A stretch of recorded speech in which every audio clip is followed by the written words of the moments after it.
Welcome to the We Are VIP podcast. Each week, your host, Casey Hasten, Director of Recruiting at VIP, will bring you valuable insights from thought leaders, introduce you to incredible companies, and bring you tips for landing your dream job from our team of executive recruiters at VIP. And now, Casey Hasten. Welcome to the We Are VIP podcast, a podcast devoted to adding value to your career or candidate search, brought to you by VIP. I'm your host, Casey Hasten. I'm an executive recruiter, director of recruiting with VIP, and your all-around hiring guru. And you know it is my absolute goal to bring you some of the very best minds to help you in one way or another with your job search, or maybe just with your personal life to get that mindset right. So today, I have a very special guest. So I'd like to welcome Dr. Rob Bell, sports psychology coach, author, and mental toughness coach. Dr. Rob's goal is to teach people how to be the best at getting better and how to capture your hinge moment and the how to be the hinge for others. He focuses on training people's brains rather than just curing them in order to set them up for success in the future. And he is also a personal dear friend of mine. So welcome to the show, Dr. Rob. Oh, Casey. So much fun to be here with you. I'm sorry I couldn't be there in person. But this is great. That would have been so much fun. I just love to look at that couch. I think that's awesome. So I love that we are finally getting this moment because we've actually known each other for a while. So I'm going to test you. I'm going to put you on the spot here. How did we get connected? Well, we got connected through our LinkedIn group. Yeah, our networking group. Yeah, well, it was actually the networking hub. Networking hub, yeah. Frank. Yeah, with Frank. Frank set it up. Absolutely. Yep. You know, and it's so beautiful. And Did I pass? You passed. You get to stay. Okay. We're going to continue. But it's so interesting to me, and I love to point out connections and how people make connections. So I want to kind of go through a little timeline real quick before we get started talking about you. So when we met, it was probably, because I think you were in one of the very first networking hub meetings, correct? So with Frank Agan, It's an amazing group. Cannot speak highly enough about this group. And we've had one-on-ones, we've talked, and this has been going on like 2 years now. And, we've gotten to be friends, and just a lot of camaraderie has gone on. But here recently, you actually referred somebody to me to help them with a search, which I would have never met them had I not met you, had I not been in the hub. That's the power of networking. Yeah. And I've said this before, but I mean, you're like an all-star networker. You know so many people. So I was really just thankful that I was like, man, great, I can help out both people. It really meant a lot, because I think that's the part about just being able to help people and get you all connected. So that was a huge win for me. Yeah, and I appreciate that so much, and I appreciate that you trusted me with that relationship, because this was indeed a pretty significant relationship for you, and so I really appreciate that. But I think it's so important to realize that you don't stop networking just because something doesn't come out of it right away. Right. I mean, you network for absolutely. Yeah, and that's the part where it's like, look, if I have to compare myself to Casey Hasten in terms when it comes to networking, I'm gonna fail every time, right? Okay. But I always looked at networking in terms of like, I might not be able to reciprocate somebody one-to-one, but at some point I'm going to be able to connect somebody else, and that's the way I think that it works. As long as we're not keeping score and we don't think just always in terms of reciprocity, then it works. Because I might just be able to help out, the person here to my right, but not necessarily. And that's where I think, organically, then it just works. I love what you just said there. We're not keeping score. That's huge. It's not like, okay, I did this for you. What are you going to do for me now? That's when networking really blossoms. So I love that you said that. That's mic drop. We can go home, Nice. So, what inspired you to do what you do today? Tell us a little bit about what you do, who you coach, and then what inspired you to do it. So I work with athletes, coaches, and teams all on mental toughness. So how do we perform our best when it matters the most? And then how do we deal, handle, and cope with the adversity, the setbacks, and the struggle in life? And I think that everyone is an athlete. Our office is just different. So those that have more of like an office type setting, then that's a corporate athlete. I've been blessed to do what I do. I mean, I went to college as a baseball player, and I make no qualms about it. I was a partying baseball player and had a real significant injury of falling off an 80-foot cliff. And my worst moment ended up becoming my best moment, because that's when I took that psychology class. And then it was really just tattooed in my soul. I was like, I can combine like psychology, which it was just totally up my alley. Like business, chemistry, none of that stuff really worked for me. But then I took that psych class and I was like, man, I'm going to do something with this. And then learning about, wait a minute, there are people that help professional athletes with their mental game. That's exactly what I want to do. And then just throughout the journey, there's a lot of detours and roadblocks to it. But I think nothing ever veered really from that vision and that path. That is beautiful. And I love that you took something that could have been so devastating to most people probably, and you turned it into such a win for you. But I'm curious, how did you fall off an 80-foot cliff? Well, like I said, I was partying. And if ever I'm talking to like my collegiate audience, I always say nothing good happens after midnight. But in school in West Virginia, and for some reason we were partying near this bridge, and this bridge was this cliff, and I just ended up walking off. I didn't jump. I wasn't pushed. I just had absolutely no idea where I was. And I was conscious during that whole time, but then, baseball was over, and now it was on to the next thing. And you make a good point, because I think in every bad situation, some good will come out of it. Mm-hmm. It's just the way that works, just like networking, right? If some good is going to come out of it. But the problem is if we take no action, there will be no results. There just has to be some kind of action that comes from it. Oh, so good. So we're just like 5 minutes in, and it's already so good. So you mentioned mental toughness. So what is mental toughness, and why is it so important? Yeah, absolutely. So I think there's tons of definitions that are going to be out there. I think academics need to try to come up with their own definitions so they can justify what it means. And a lot of people don't even like the term mental toughness. So let's talk about what it's not first. What it's not is it's not flipping big tires, right? We all just physical, and it's definitely not that. And the other part about mental toughness, what it's not is it's not doing it on your own. It's not pulling up my bootstraps and then I just got to, plunge ahead. That's not mental toughness. I think that's the opposite of mental toughness, because mental toughness, a lot of times it means creating that network of people that you're going to need to help support you and coach you. So if we just define it, jeans and t-shirt kind of guy here, Casey, simple is powerful. Mental toughness, it's how we deal, handle, and cope with the adversity, the struggle, and the setback in life. That's all it is. How do we deal with that? So mental toughness, it's simple. It's just not easy to do. But what happens? Well, we lose confidence, right? We isolate from other people. We don't want to connect. We don't, want to share our mess. And then we hold on to that mistakes, or we hold on to that no. And those are the sort of the places that we get stuck.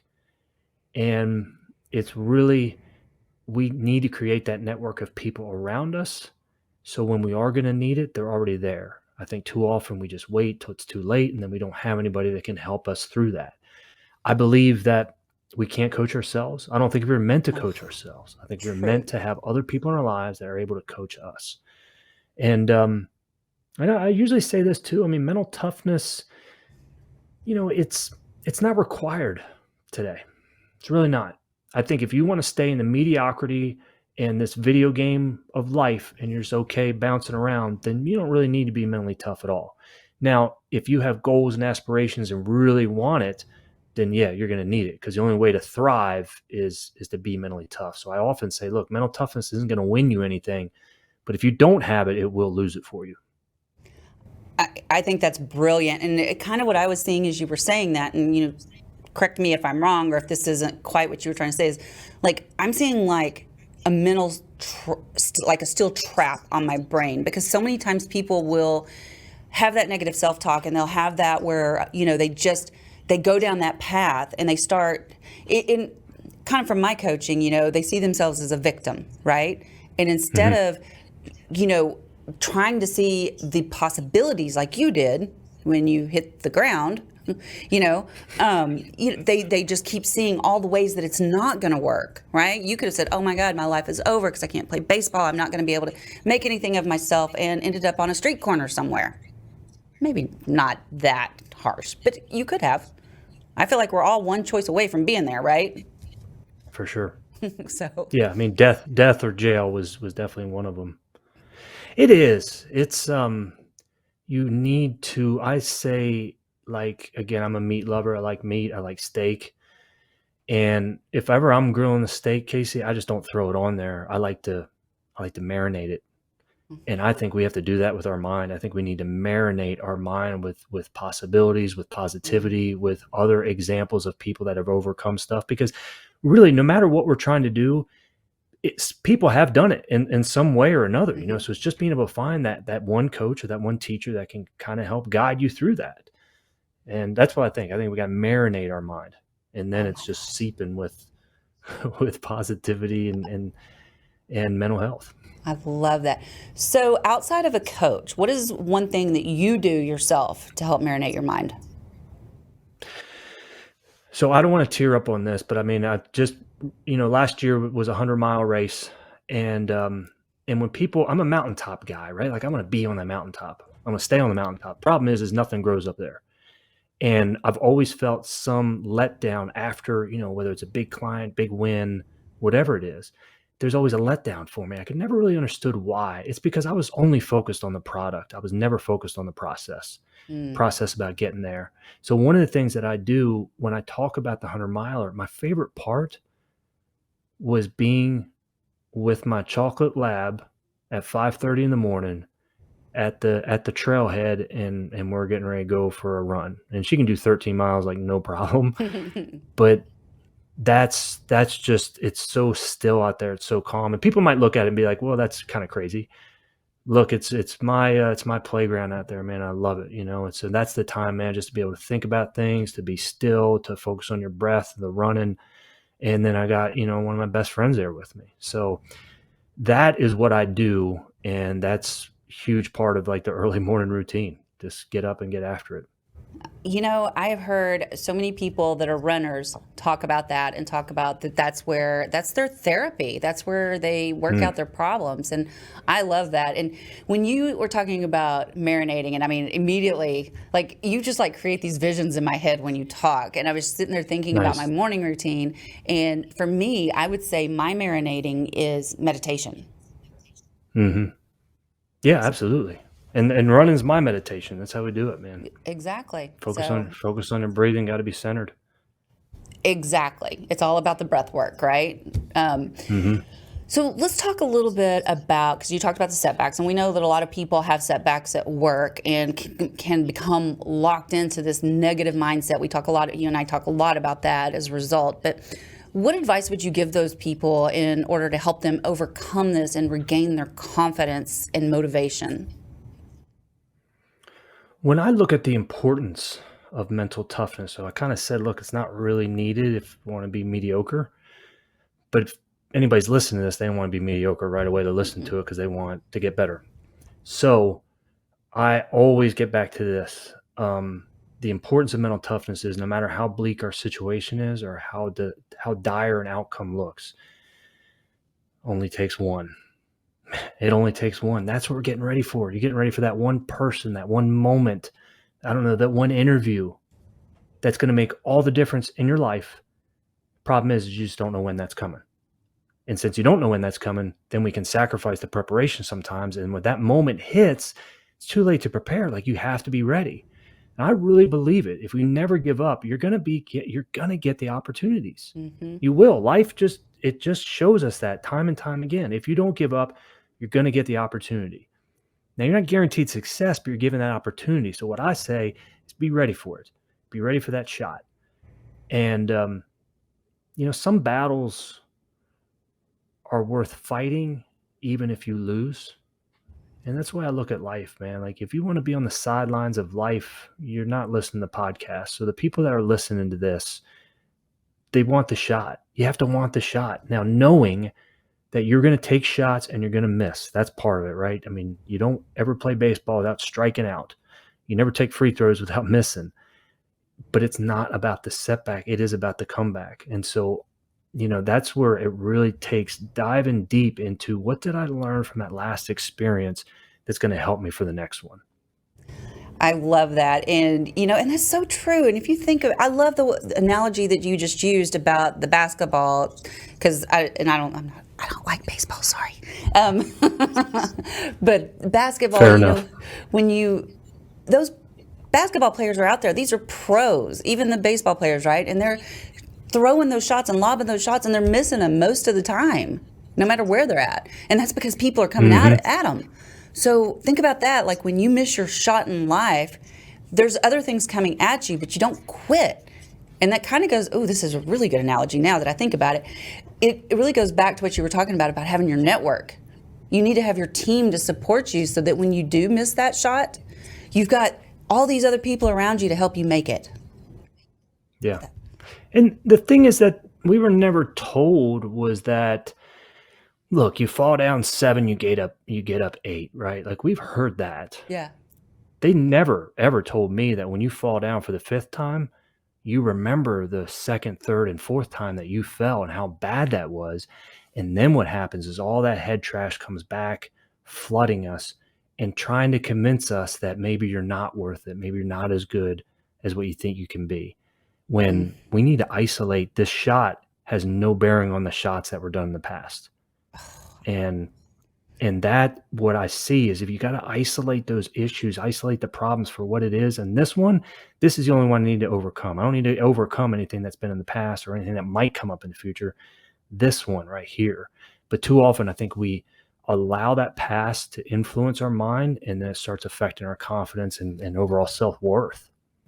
That is another knowledge nugget right there, because it is so important not to dwell on the past and to be fully focused on the present. I'm not saying don't plan for the future, but I'm saying you can't, if you're worried about, tomorrow, you're robbing today of its joy. I did not make that up, guys. I'm totally plagiarizing that from somewhere. But it's very true. And if you're looking at the past, you're still robbing today of its joy, because you're worried about something you can't change. Mm-hmm. Just don't do it again. Yeah, it's awesome. So in your book, Puke and Rally, it's all about turning these setbacks into comebacks, right? Yeah. So what are some skills needed to make this transformation? So I think but there's 2 aspects of the book. One is kind of what I just mentioned, right? It's like you have to isolate that problem for just that problem. That's all you need to overcome. But what happens is when we mess up, it brings back all that negativity that we've had in the past. And the other part that I think is important in terms of being able to come back, being able to rally. Think about a rally, a tennis rally, a political rally, a rally cry. They're not done by themselves. They always involve other people. They always involve other people. And what we have to have is you have to have belief in yourself. And the way that I think that we get belief in ourselves is making sure that we're connecting with others and creating that environment that's going to lift us up and to be able to point out, hey, I do believe in you. You do believe in it. What I think is that, and this is a really, really painful experience, being told you're not good enough, being told or shown through your circumstance or by somebody else. And the thing is when you're told you're not good enough, it's not by some stranger on the street, even though that happens, but that one I think we can deal with a lot better. It's usually by somebody close to us. And boy, that's painful. But what we need to realize is that's the greatest gift that we can actually be given, because only then are you going to listen to that voice, that negativity, or are you going to listen to yourself? It's a fish or cut bait moment, right? We can't be on the fence when you're told you're not good enough. And at the same time, it's about having that network, or even just that one person that can say, no, man, you don't have to listen to that. You believe in yourself and you keep following that. That's the way I think that we overcome. So it's really coming back to that belief and faith in yourself. knowing that when you are told you're not good enough, that becomes the best gift that you can be given. Anybody who has ever reached some level of success, they were all told that, every single one of them. When I decided I was going to do this podcast, I had people out there, even after the first few, that were like, oh my God, can you believe she's doing that? The haters out there. And it would have been really easy because the first ones weren't good. I didn't know what I was doing. I mean, I had good guests. I just didn't know. I wasn't comfortable in front of the camera or anything yet. So, and it would have been real easy to say I'm not good enough. So to your point, I think that is a pivotal moment. And that is when you've got to say, am I going to listen to them or am I going to listen to me when I know that I may not be good enough today, but I'm going to get there. Yeah. Now, did you say pivotal moment or did you say hinge moment? I couldn't hear said that. Pivotal, but okay.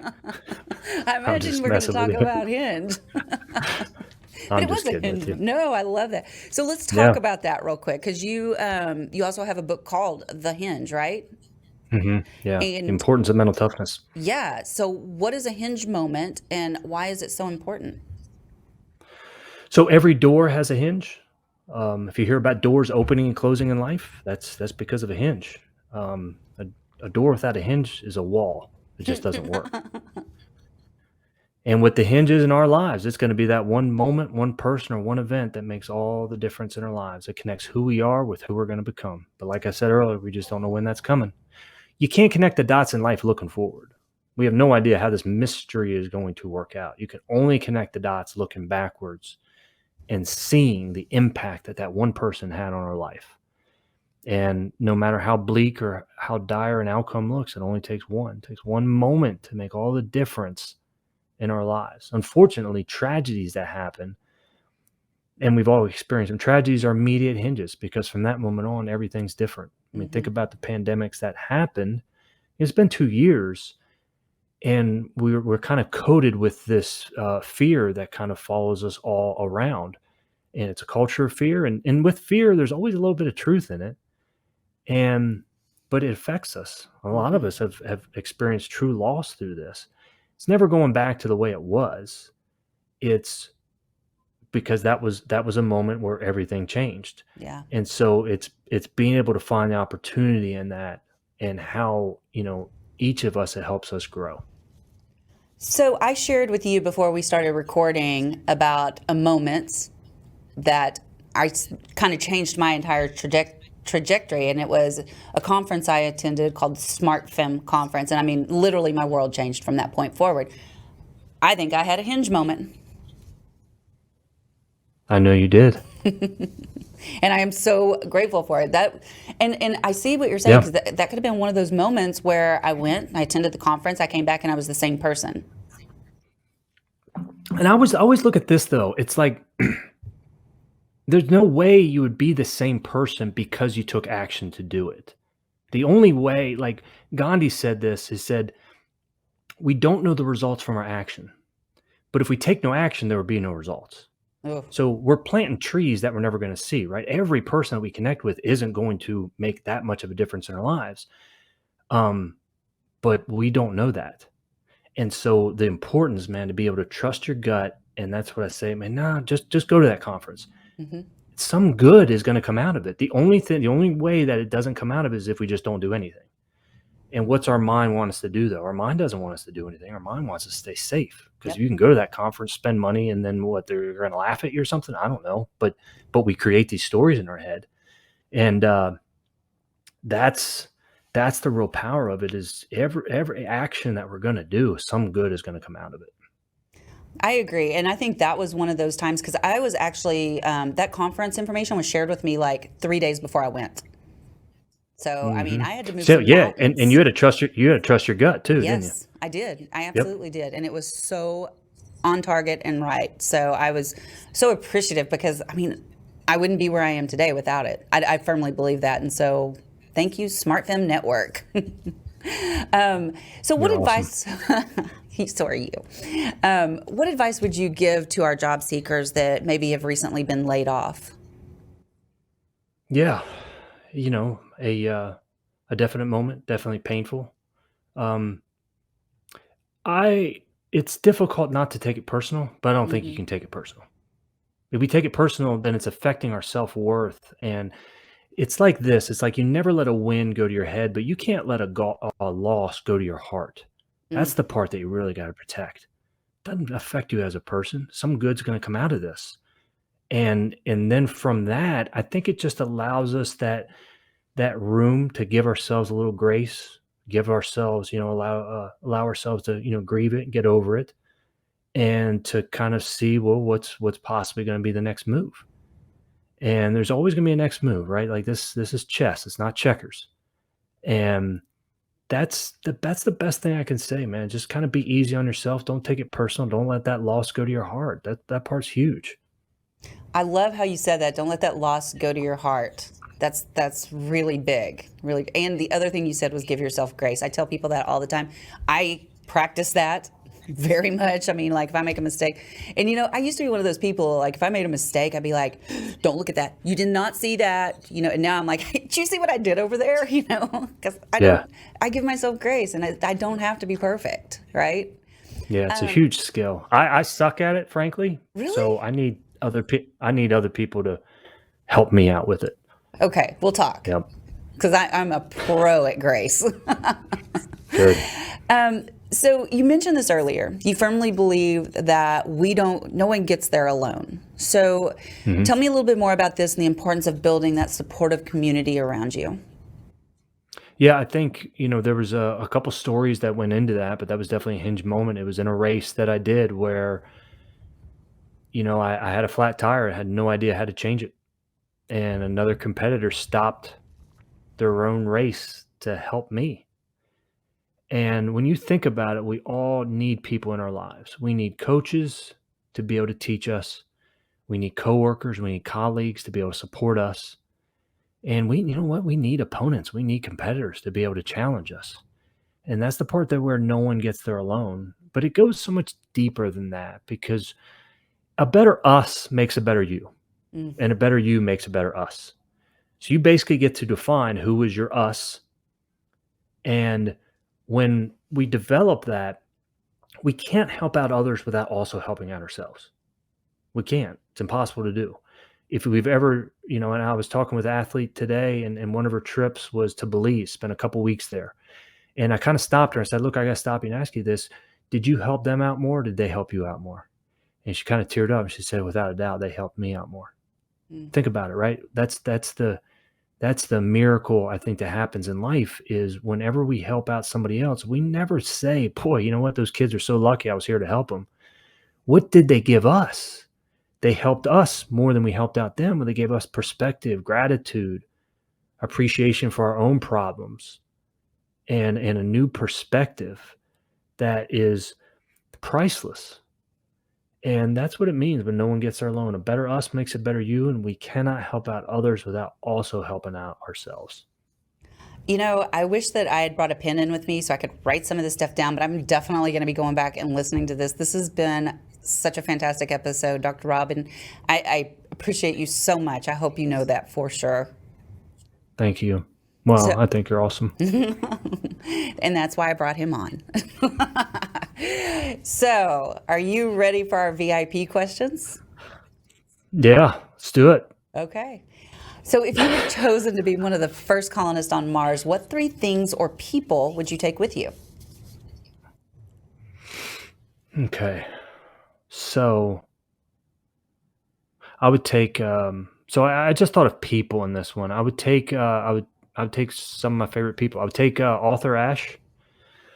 So, I mean, you talk about, boy, Arthur Ashe, man, was probably like one of the greatest humans ever. And, Hall of Fame tennis player, obviously. But, he said the most selfish thing that you can do is to help somebody else out. And when we get that, it's so true. But Arthur Ashe would be one. I'd take Bob Dylan because I definitely need some music. And, I don't know. I'd take Arnold Schwarzenegger because he's already been there, right? What? Total Recall. Oh, yeah. I was thinking more Matt Damon, The Martian. Right. Yeah, good one. Yeah, right. That'd be smart. Yeah, but Arnold would help with the workouts, obviously. True. So, and I think you've already answered this next question, but I want to make it official. So what is one thing you do each morning to set your day up for success?